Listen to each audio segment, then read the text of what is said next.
March 17, 1968. Robert Kennedy had chosen the St. Patrick's Day Parade in New York City to kick off his presidential campaign. Thousands had come out to cheer him on. Less than 3 months later, they returned to say goodbye. At St. Patrick's Cathedral, mourners shared their grief with the Kennedy family, friends, and heads of state, all of whom had become too familiar with tragedy. Or enlarged in death beyond what he was in life, to be remembered simply as a good and decent man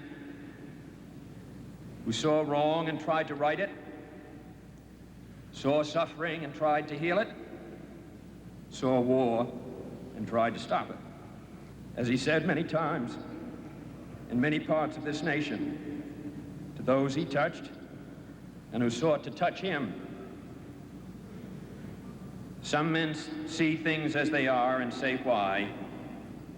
I dream things that never were and say why not.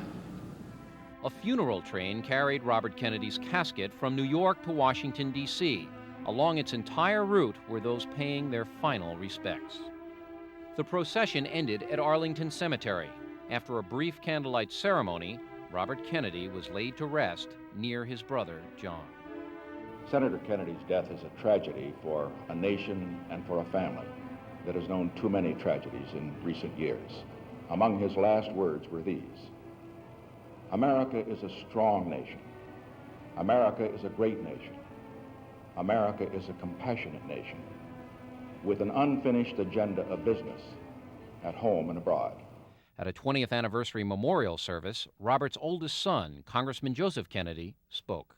We in our family have sorely missed him these past 20 years, and millions of Americans, yearning for his extraordinary mix of compassion and moral toughness, still miss him.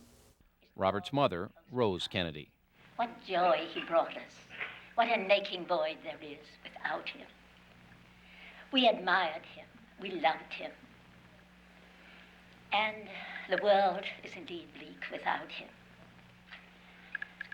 A devoted husband, a beloved son, an adored brother.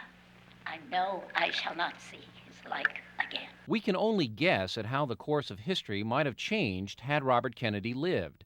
We do know the promise that was lost. Let us dedicate ourselves to what the Greeks wrote so many years ago, to tame the savageness of man and make gentle the life of this world.